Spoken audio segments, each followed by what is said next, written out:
Hello दोस्तों, आज हम इस वीडियो में बात करने वाले हैं 2 करोड़ लोगों की हत्या करने वाले तैमूर लंग के जीवन के बारे में। तैमूर लंग के जीवन से जुड़ी 20 ऐसी रहस्यमयी बातें जो शायद आप ना जानते हो।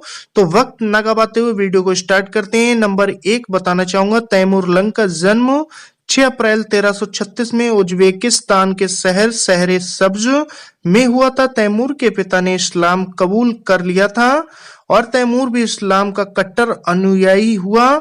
नंबर 2 आपको बताता चलूं, परिवार की गरीबी के चलते तैमूर ने बचपन से ही छोटी मोटी चोरियां शुरू कर दी थी। धीरे धीरे उसने अपनी गैंग बना ली। गैंग बनाने के बाद तैमूर ने बड़ी बड़ी लूटपाट की घटनाओं को अंजाम देना शुरू कर दिया और इस तरह वह खूंखार लुटेरा बन गया। नंबर 3 आपको बताता चलूं कि सन 1369 में समरकंद के मंगोल शासक के मर जाने पर उसने समरकंद की गद्दी पर कब्जा कर लिया। तैमूर मंगोल विजेता चंगेज खां की तरह ही समस्त संसार को अपनी शक्ति से रौंद डालना चाहता था और सिकंदर की तरह विश्व विजय की कामना रखता था। नंबर 4 तैमूर नाम का मतलब लोहा या फौलाद है। लंग मतलब लंगड़ा। उसके नाम से इसलिए जोड़ा गया क्योंकि उसने किसी जंग में अपना एक पैर गंवा दिया था। वह चंगेज का वंशज होने का दावा करता था, लेकिन असल में वह तुर्क था।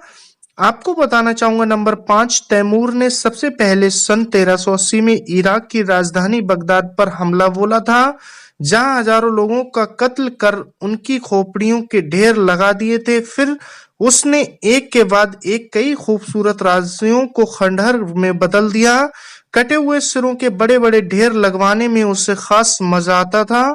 नंबर 6 आपको बताना चाहूंगा, कई देशों में लूटपाट के दौरान तैमूर ने न सिर्फ धन दौलत जमा की बल्कि उसने बड़ी फौज भी तैयार कर ली थी। तैमूर एक तेज दिमाग व बहादुर लीडर भी था, जिसके चलते सिपाही उसकी बहुत इज्जत करते थे। वह हर जंग में अगली लाइन में खड़ा होता था और वह यह बात सिपाहियों के दिल में जोश भर कर देती थी।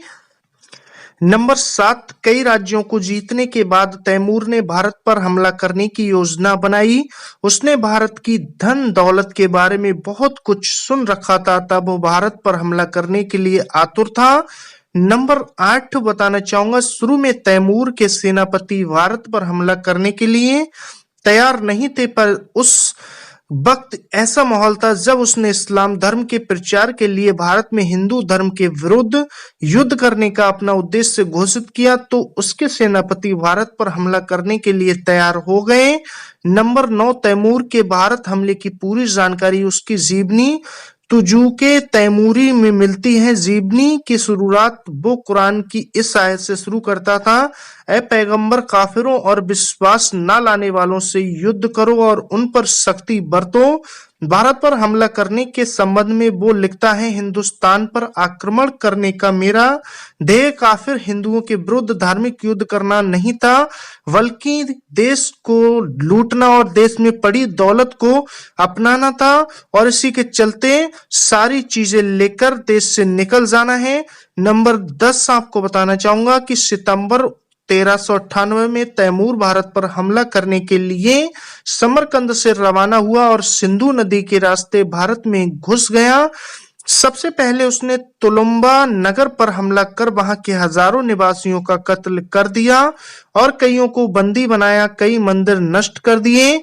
इसी के साथ आपको बताते चलूं, नंबर 11 इसके बाद उसने कश्मीर की सीमा पर कटोर नामी राजपूत किले पर हमला किया और तमाम पुरुषों को कत्ल और स्त्रियों और बच्चों को कैद करने का आदेश दिया। कत्ल किए गए पुरुषों के सिर की उसने कई मीनारें बनवाई। तैमूर अपनी जीवनी में लिखता है कि थोड़े ही समय में दुर्ग के तमाम लोग तलवार के घाट उतार दिए गए। घंटे भर में 10,000 लोगों के सिर काटे गए। इस्लाम की तलवार ने काफिरों के रक्त में स्नान किया। उनके सरो सामान, खजाने और अनाज को भी जो सालों से दुर्ग में इकट्ठा किया गया था, मेरे सिपाहियों ने लूट लिया, ऐसा कहना था। जी हाँ दोस्तों, आपको बताता चलूं, मकानों में आग लगाकर राख कर दिया। तैमूर लंग ने दावा किया था कि वह नहस तो नाबूद कर देगा, जिसके चलते आपको बताता चलूं, नंबर 12 तैमूर ने जब जाटों के प्रदेश में प्रवेश किया तो उसने अपनी सेना को आदेश दिया कि जो भी मिल जाए कत्ल कर दिया जाए। इसके बाद वो दिल्ली की तरफ बढ़ा और रास्ते में आने वाले नगरों को मिट्टी में मिलाता और लोगों को कत्ल करता रहा। साथ ही साथ उसने हजारों लोगों को बंदी भी बना लिया।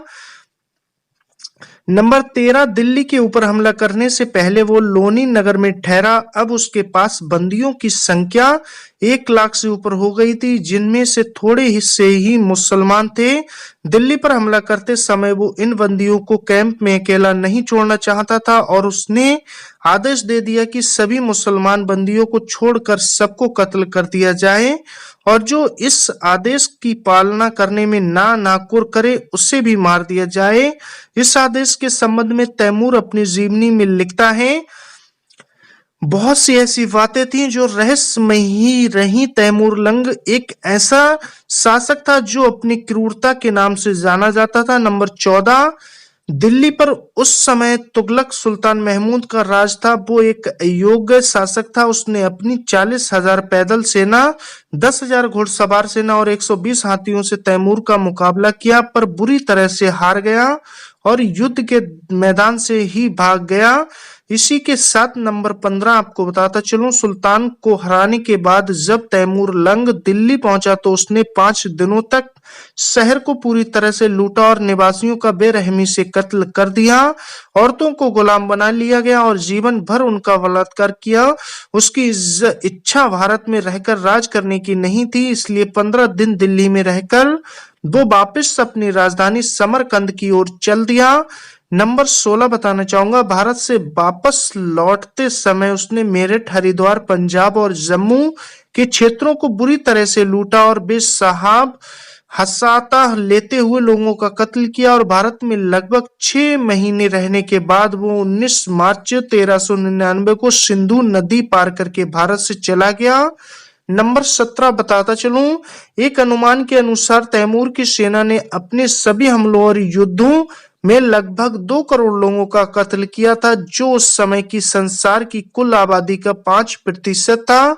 नंबर 18, उज्बेकिस्तान के लोग आज भी तैमूर को अपना हीरो मानते हैं और उसकी कई प्रतिमाएं, मूर्तियां उज्बेकिस्तान के शहरों में लगी हुई हैं। उज्बेकिस्तान के इतिहास में तैमूर को एक हीरो की तरह पेश किया जाता है और उसके काले कारनामों के बारे में बिल्कुल भी चर्चा नहीं की जाती है। नंबर 19 आपको बताता चलूं, तैमूर की मौत सन 1405 में उस समय हुई जब वो चीन पर हमला करने के लिए जा रहा था। मृत्यु के पश्चात उसे समरकंद में दफना दिया गया था, जहां आज उसका मकबरा बना हुआ है। नंबर 20 बताना चाहूंगा, लास्ट ऐसी बात तो दोस्तों जो आप नहीं जानते हैं, सन 1941 में रूस के पुरातत्वविदों ने तैमूर के मकबरे की खुदाई कर उसके कंकाल का अध्ययन किया और पाया कि उसकी कुल्हे की हड्डी टूटी हुई थी और दाएं हाथ की 2 उंगलियां गायब थीं। उसके कंकाल से यह भी पता चला कि उसकी लंबाई 5 फुट 9 इंच थी और छाती चौड़ी थी। जी हाँ दोस्तों, ये थी आपको बताता चलूं तैमूर लंग के जीवन से जुड़ी 20 ऐसी बातें जो मैंने आपके सामने पेश की। तो दोस्तों, आपको कैसी लगी ये जानकारी कमेंट्स बॉक्स में जरूर लिखकर बता दें। और दोस्तों, अगर आपके पास भी कोई ऐसी जानकारी या फिर कोई स्टोरी है जिसको हम अपने चैनल पे ला सके तो हमारे साथ शेयर जरूर कीजिएगा। मिलते फिर नेक्स्ट वीडियो में नेक्स्ट जानकारी के साथ। आपने अपना कीमती वक्त दिया, तब तक के लिए धन्यवाद।